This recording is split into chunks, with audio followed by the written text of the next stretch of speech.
Welcome to our Earth Day Roundtable. I am so excited to be talking today with two of the leaders of a great issue in Michigan, the Green Amendment. We have with us Maya Van Rossum. She is the author of the book, The Green Amendment. She coined the term, and she leads the nationwide movement to get these kinds of policies introduced all over the country. We're looking forward to having that here in Michigan.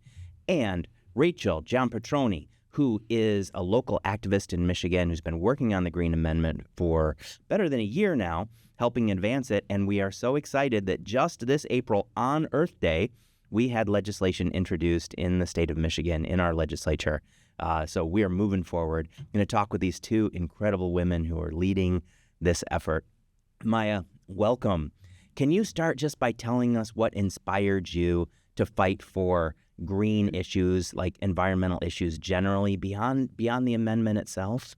Well, that's a long story, but I think the long and the short of it, I really truly believe that Mother Nature placed me where I was supposed to be when I was supposed to be there. And I just really truly feel it's an honor to be able to work and fight every single day for the protection of our beautiful environment. For the last 30 plus years, I've served as the Delaware Riverkeeper. The Delaware Riverkeeper Network. And I founded the Green Amendments for the Generations organization and movement as a result of that work fighting for the beautiful Delaware River just over a decade ago. Man, rivers, so incredibly important, right? And then they become the lifeblood of our communities. And we have seen so many times across the history of the United States that we have trashed our rivers, and that ends up trashing our communities. So that riverkeeper work is so important, and I'm glad it was an inspiration to you.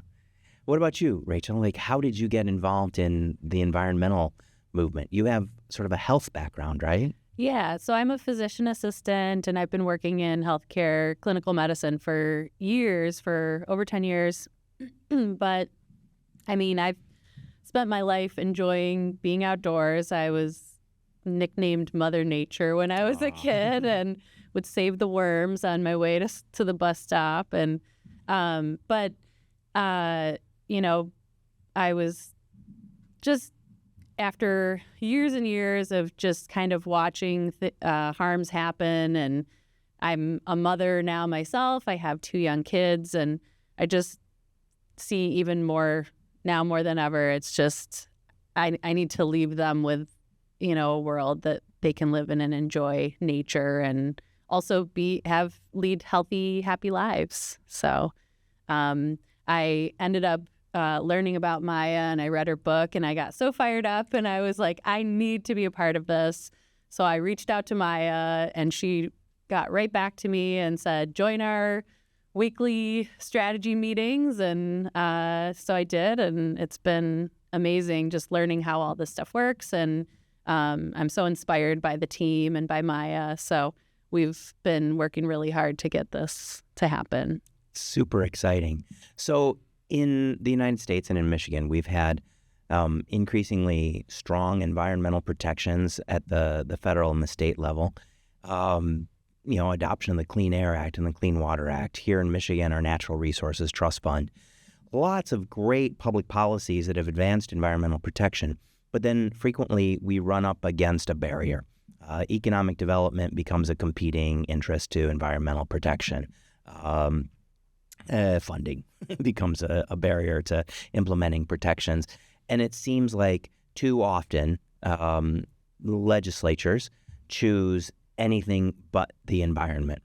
And the guarantee of a clean environment then escapes us, because if it's just legislatively protected and the legislature decides to do something else, we're left holding the bag. But Maya, you got an answer to that. So first, I just want to say that I actually think that our federal and state laws are part of the problem. Okay. And they're part of the problem because the way they're written very literally, not really to prevent environmental pollution, degradation, but to legalize it, to determine how, when, where, and to what degree we are going to allow pollution and degradation to happen.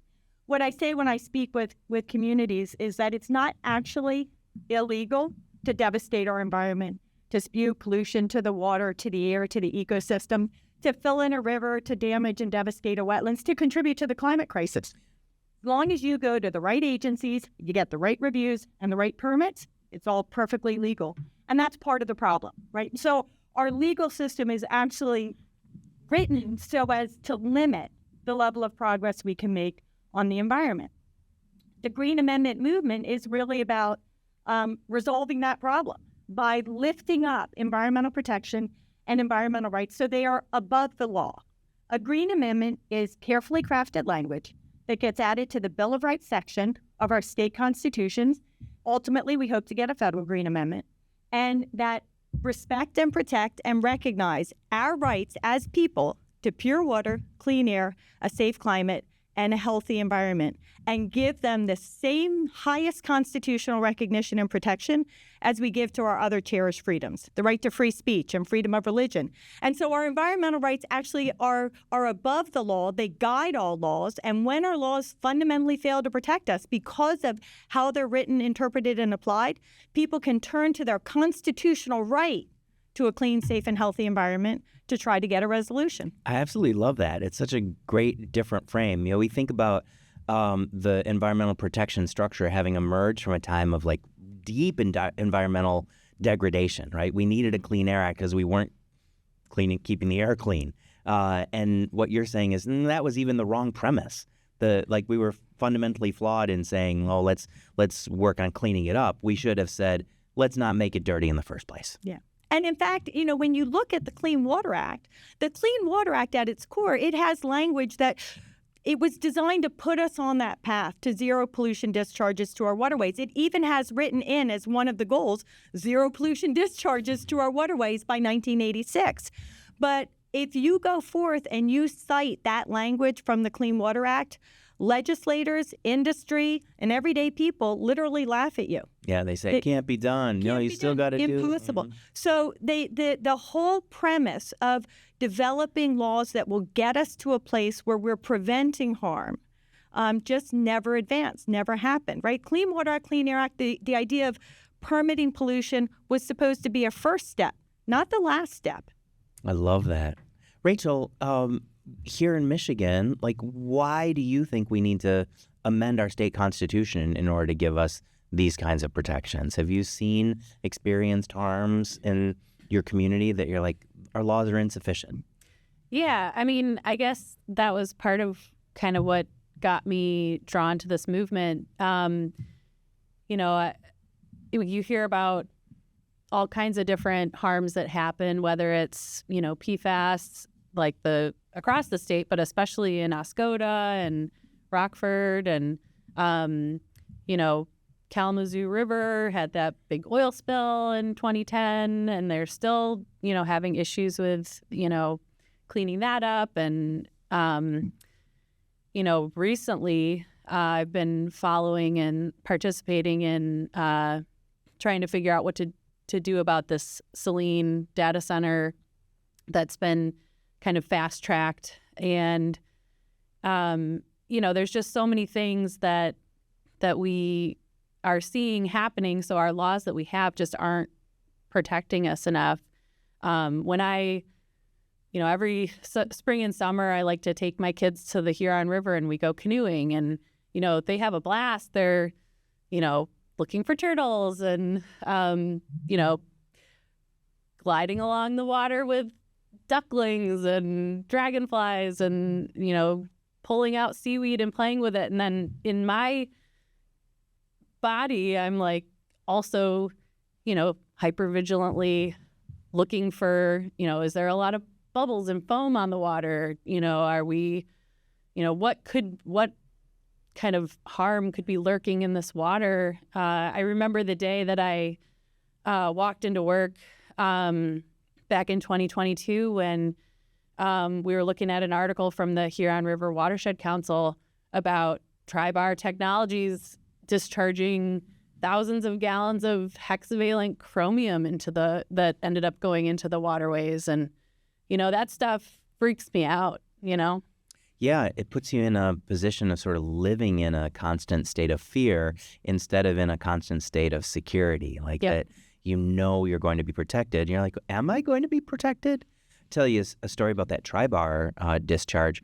The director of the Department of Environment, Great Lakes, and Energy was on the Huron River kayaking when that discharge happened Oh my. and didn't get notification. Wow. Like, our laws are simply insufficient to provide that kind of security. So Maya, you say a green amendment is part of the solution, or maybe even the solution, because it changes our relationship, the state's, the government's relationship with environment, from being a regulator to being a steward. Can you talk about that? So you've got it exactly right. First and foremost, what I want to recognize is when we look at the Michigan Green Amendment, the Michigan Green Amendment has two essential pieces to it, as do all the best green amendments. I want you to know there are already 3 green amendments in existence. Commonwealth of Pennsylvania, state of Montana, and most recently the state of New York. And the Green Amendment movement is the elements of a powerful Green Amendment are actually grounded in the Pennsylvania Green Amendment, because I, in my role as the Delaware Riverkeeper, had an incredibly powerful victory back in the year 2013, where I was able to utilize Pennsylvania's language, which had been long ignored. I was able to utilize it to defeat a devastatingly pro-fossil fuel piece of legislation, and prevent a whole host of harms that were about to be unleashed. And what I learned from that experience was the power and importance of constitutional language, but it has to be constitutional language written the right way and placed in that Bill of Rights, Declaration of Rights section of the Constitution. And so what we see and what we have in Michigan's proposed amendment are 2 elements. One, the first portion of it declares that the people have a right to pure water, clean air, a safe climate, and a healthy environment. And then the next portion declares, just as you said, that all government officials within the state of Michigan, not just at the state legislature, but at the local level, the state level, executive branch, legislative branch, the judicial branch, are all constitutionally obligated to protect the natural resources of Michigan for present and future generations. And so what we see in these 2 elements is, one, a prohibition on government action that will infringe on the individual rights of the people to a clean, safe, and healthy environment. And as you said, a proactive, positive duty to protect the natural resources of the state, and to do so generationally. Now, how do they do that? They do that the same way we protect all other cherished freedoms, right? The legislative branch legislates. The regulators regulate. The courts get involved when they need to get involved. But what the constitutional entitlement allows us to do is, when our government officials fall short in doing that important democratic leadership work, then the people have an actual seat at the table and can turn to the Constitution to hold their government accountable for missing the mark. Right? And right now, under current law, the legislators decide. They decide when, where, how, to what degree, or even if the environment will be protected. And when they do it wrong, well, we, the people, most of the time have to sit down and shut up.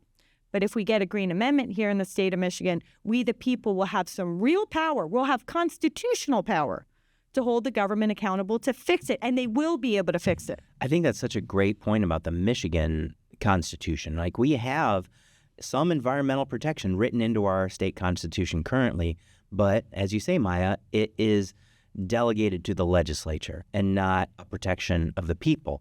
And so elevating the Green Amendment into our Bill of Rights, making it the obligation of all of our government entities, is fundamentally different from the protection that we think we already have. 100%. Article 4, Section 52 declares that conservation of the natural resources of the state is a priority. But then it turns around and says, and the legislators decide. And there is no seat at the table for the people. The Green Amendment remedies that. Once upon a time, the legislature took environmental protection much more seriously. Michigan was a leader on environmental protection. And the language that got adopted in the 63 Constitution says paramount, right? Like, it uses that really powerful word. And our lawmakers used to take that quite seriously. Not so much today. And in fact, the Michigan Environmental Protection Act used to give citizens the ability to sue for protection of the environment. But now you have to prove harm, and you can only come in after the harm has been done. So, like, Rachel, when you're out on the river with your kids, you can't look down and say, oh, I think there is a harm coming that we should stop. You have to wait until you've ingested a poison. It's terrible. Yeah. And I mean, I don't want that. I don't want that for myself, and I definitely don't want that for my kids. We don't want to have to wait until something is irreversibly, we're having health implications or issues or, whatever it may be.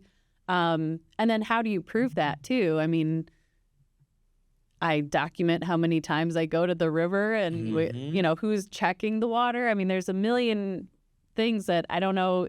It would take quite a bit for somebody to actually prove harm, I would believe.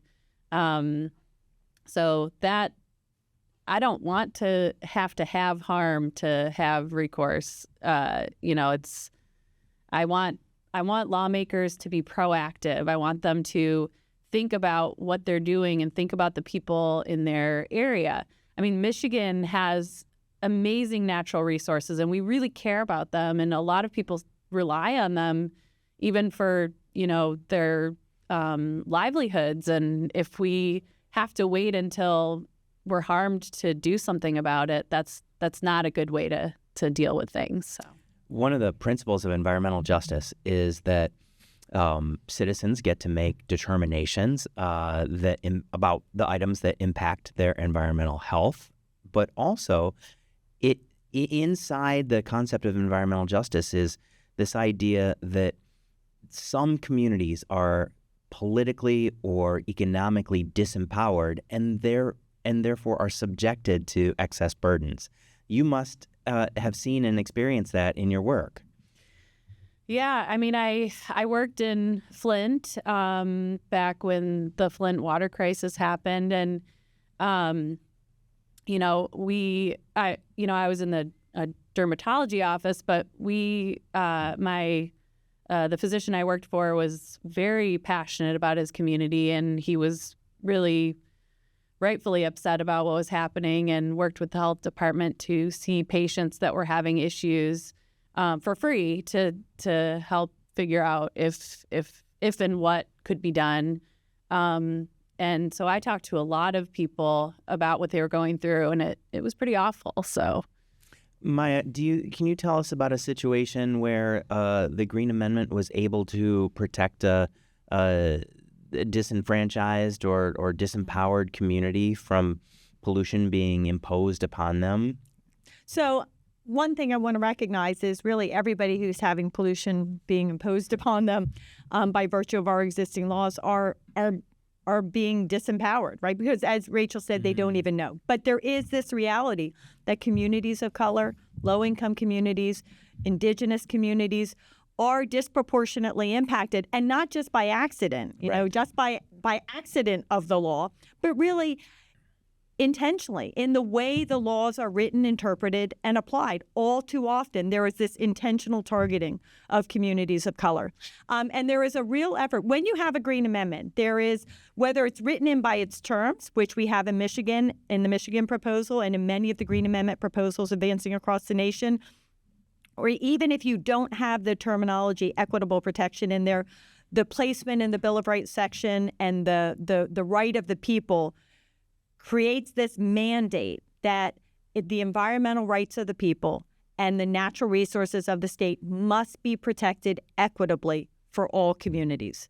Now, our Green Amendment movement is very young, right? You've heard me talk about the year 2013. While Pennsylvania's Green Amendment was placed in the Constitution in 1971, it only actually got legal life by virtue of that powerful legal victory that I mentioned in 2013. That's just a little bit over 10 years. Montana's is just a little bit longer in that it had vibrant use.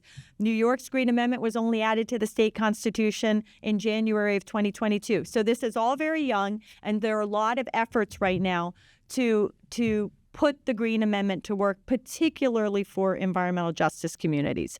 And there's a really important struggle happening in New York State right now where there are communities of color, known environmental justice communities, that are being overwhelmed by pollution coming out of an industrial operation called Norlite, crystalline silica and other contaminants, where Norlite is spewing this pollution into the air in violation of their permit. And yet the Department of Environmental Conservation and the Attorney General's office are, yes, they are bringing forth enforcement actions to respond to the legal violation, but they are not actually shutting it down. They are not preventing the ongoing discharge of these contaminants at such high levels that it's floating off onto these environmental justice communities with severe health consequences. And so right now we are seeing New York communities trying to use their constitutional Green Amendment to hold the Attorney General's office and the Department of Environmental Conservation accountable. Unfortunately, rather than embrace the amendment as an opportunity to provide a higher quality of protection to these environmental justice communities, the Attorney General's office is going into court arguing that the amendment should not actually apply, should not be able to hold the government accountable in the way those communities are seeking. So we have a real tension in how this is playing out. In one of the first cases, speaking explicitly to environmental justice communities and issues. Interesting. One of the things I love about the implementation of a Green Amendment in Montana, a very red state, Pennsylvania, a purple state, New York, a very blue state, like what we're seeing from that is that this value set of protecting the environment, that's an American value. That's not a Democratic value or a Republican value. That's an American value. And that seems really ripe for a place like Michigan, where we hold our environmental values very deeply. So, Rachel, you have been involved for the last year in trying to mount up the effort here in Michigan. Yep. Tell us a little bit about how that started and where we're at. Yeah. I will say, pretty much everyone I've talked to along the way, I mean, they believe that we should have that right, these rights, and they're kind of surprised that we don't. But yeah, so, in my kind of involvement, I've made some trips to Lansing with Bill and Molly, and we've gone and met with legislators to talk about the Green Amendment, and most people are pretty, they're like, this is a no-brainer. Everyone feels like this makes a lot of sense. When sometimes I've done some tabling as well, and also just some online trainings, and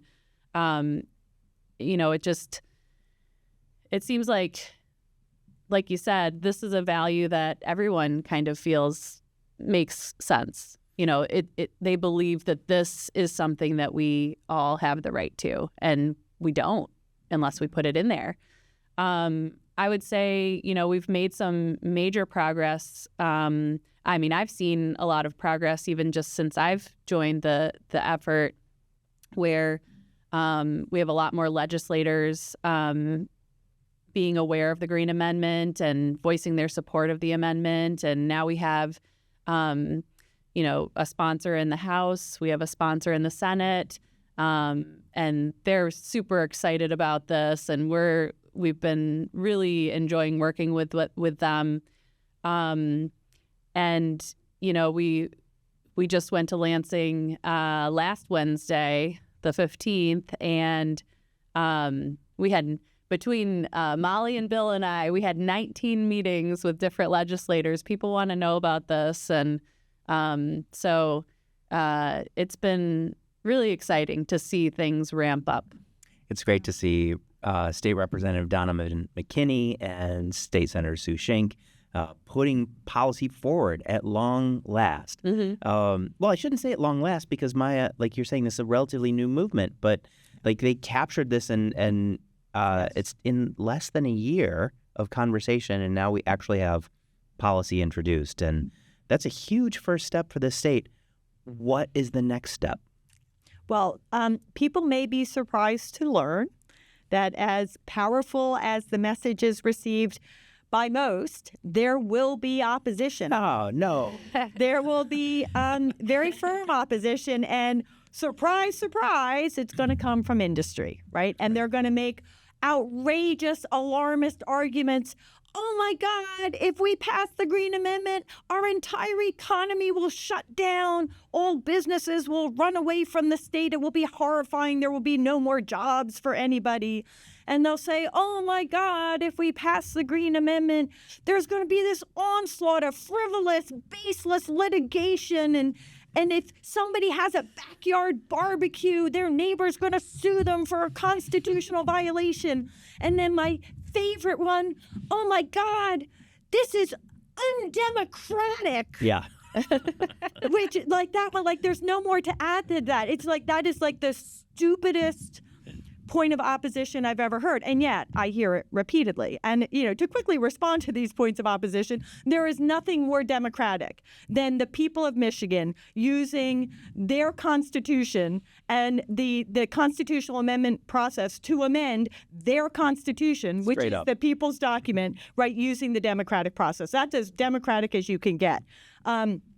When it comes to the economy, a healthy economy requires a healthy environment. And we have seen that time and time and time again throughout history, not only to create jobs and support good quality jobs, but to avert the devastating economic costs of pollution and degradation. And when it comes to litigation, there is no grounds for frivolous litigation. There's all sorts of prohibitions legally on lawyers putting forth frivolous litigation.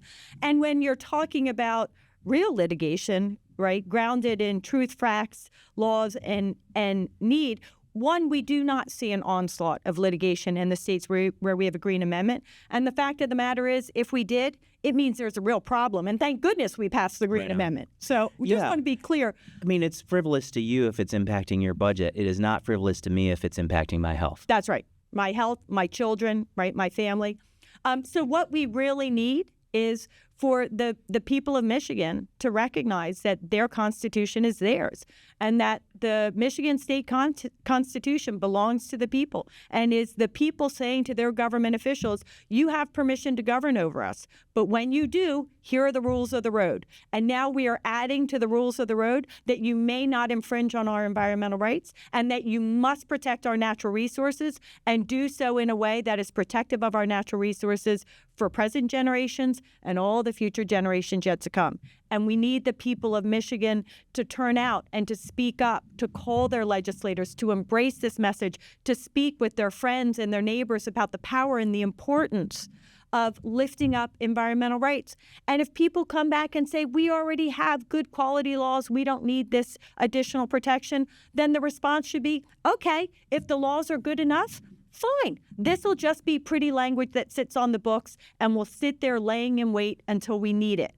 But when we need it, if the laws, in fact, are not good enough, then it's going to be important that we have this constitutional language in there. Like there is literally no downside to passing the Green Amendment for real people who care. Totally agree with that. One of the things that I get excited about with this is not actually the environmental protection side, but the economic development opportunity that it creates. So when businesses pollute, right? If you are in business, you pollute. It is it's a fact of being in business. I mean, I run a nonprofit. I ask my staff to drive to Lansing, right? Like I'm creating pollution as I run my business. That is part of life. The question is, what are you doing about it, right? Like, how are you taking that into account and changing your behaviors in order to create a better environment? With the Green Amendment at the top of our Constitution, what we're saying to our businesses is, you got to find a different way. And that way can, in fact, be profitable. You can make money doing right by the environment. I'll give you an example of this that I just love.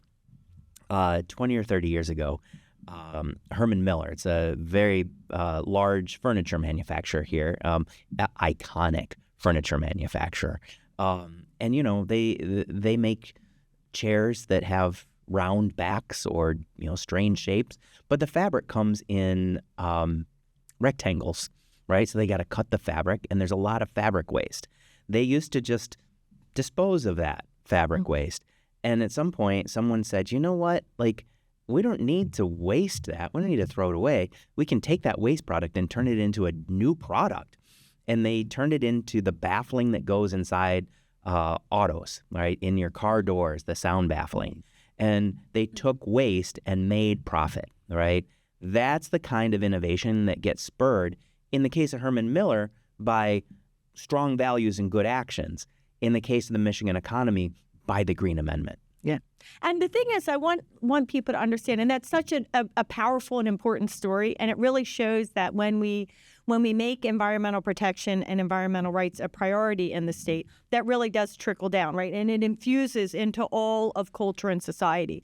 But it is important for people to know, fundamentally, the Green Amendment is really about government action and government accountability. And so, when I raised the example of earlier, the alarmist opposition saying, well, if I have a backyard barbecue, my neighbor's going to sue me. Two responses. One, a constitutional violation is a high bar. So, just it's sort of it's silly on its face. Two, bring some cookies over to your neighbor. There you go. But the other thing is the Green Amendment will not support litigation between private parties. It will not support a lawsuit of neighbor against neighbor, neighbor against company, company against company. It's really about people holding government accountable.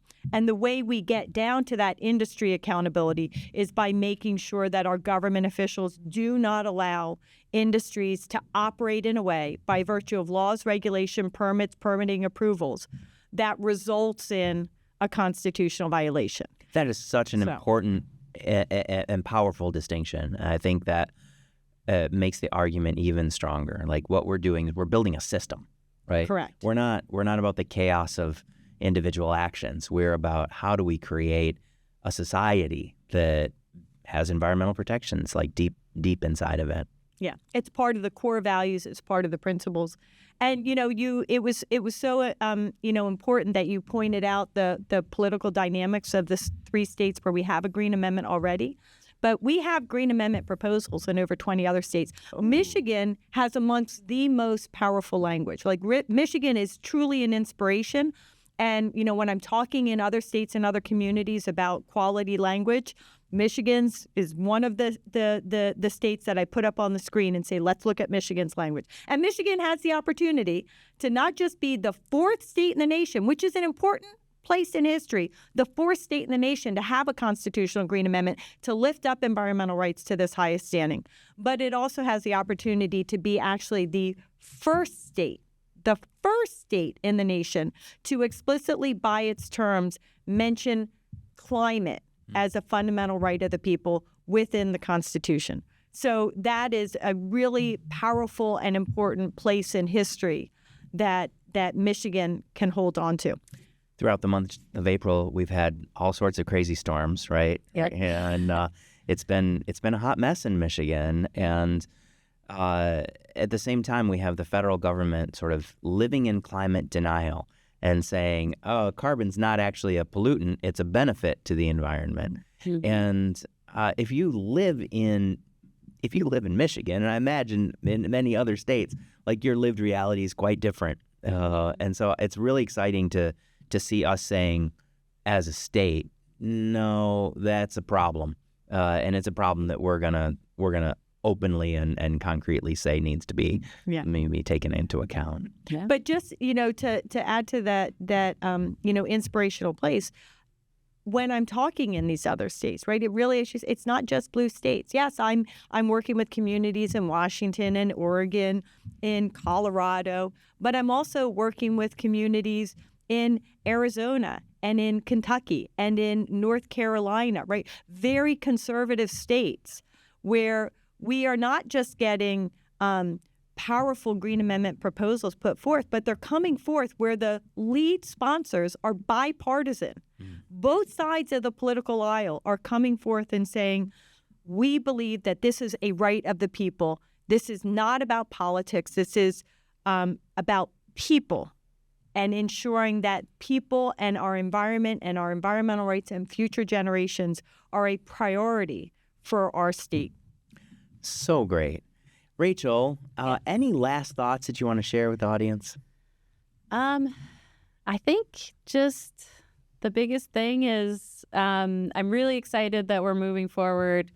I'm really hoping we can make this happen.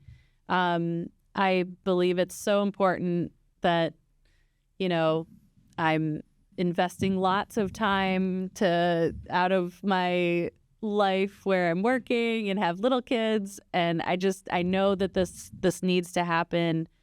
I think Michigan is such an amazing place to live. I love so many things about the state, and there's so many unique areas, and natural resources that we have are really important to all of us, and in different ways. And I think we just need to all come together and recognize that we want to have a say in what's going on, and we don't want to have to wait for somebody else to decide. We want to be the ones to be able to say, this is important to us, and we want to take care of what we have.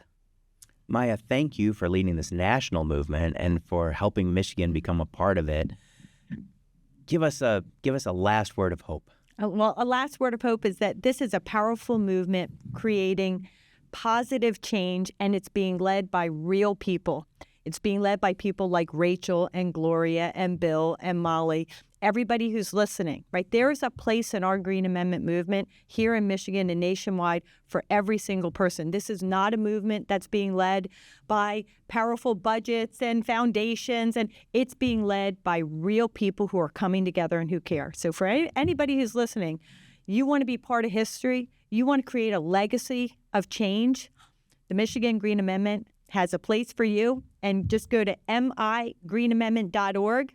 Look us up, sign on in support, join the movement, and maybe, as Rachel said, get in touch with me, and I'll hook you up with the leadership team, and we'll be meeting regularly, because Rachel is now one of my dearest friends. I didn't know her over a year and a half ago. I didn't know Gloria a couple of years ago, or Bill, right, or any of the other members of the team, but we now have a tight-knit, powerful team, and the Green Amendment is advancing in Michigan because of people who care and are making a difference, and are now being joined by powerful, caring legislators like Rep. McKinney, like Senator Schenck, who are stepping forward and making environmental rights and environmental protection their top priority. I am so proud as the Environmental Council leader to have Michigan Green Amendment as a partner, and so inspired from the minute that I met Gloria.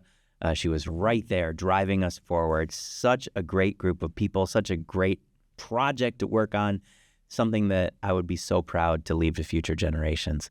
Thank you guys for being a part of today and for being a part of this movement. Thank you. And thank you for being such an important part of the team, because it is a people-led movement, but the environmental organizations of Michigan are a powerful part of the team. We love to follow. It's great.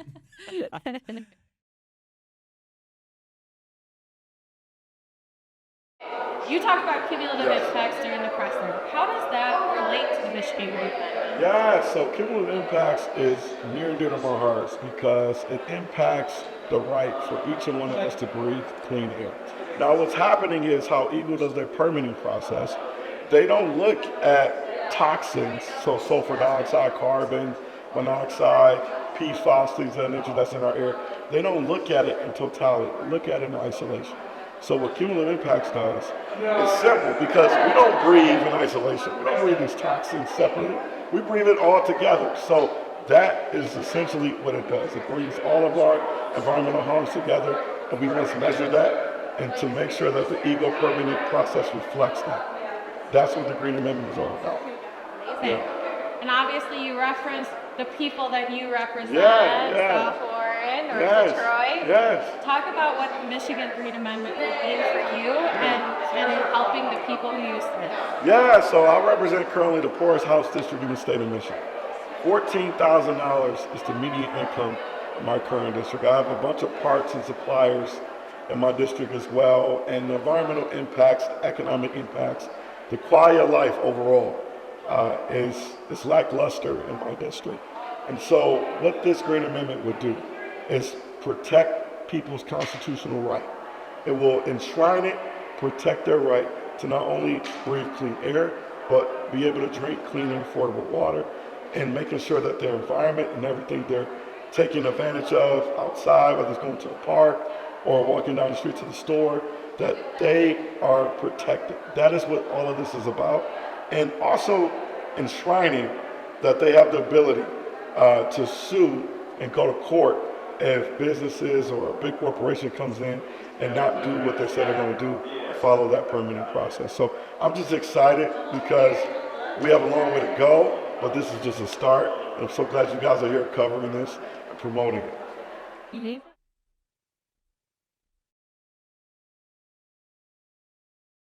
Yeah, Senator Schenck, so amazing to see you up there sharing your perspective on the Michigan Green Amendment. One of the huge things you touched on was polluter corporate accountability. Why is it so important that we use the Michigan Green Amendment to hold our polluters accountable, and how is it different from what we currently have in place? So right now we have a situation where so long as potential polluters get a permit, they get to pollute. And there are decisions made about how many people can die out of so many thousands of people. Those are people who have real families, friends, and a life they want to live, and they shouldn't have to subsidize some corporations' profits. The other thing is, even when corporations start to violate their permits, they're given chance after chance after chance while they continue to pollute. We need stronger protections for people. If you look at a map of contaminated sites across Michigan, there is no community that is left untouched. Absolutely. And you touched on the very people in your own district. How do you think that the Michigan Green Amendment would directly affect the people you represent? There is a corporation in the Huron River watershed that is emitting from time to time incredibly large amounts of PFAS. It has made the fish in our river unsafe to eat. That's not fair. And when we go to Eagle, they say, we don't have the tools to stop this.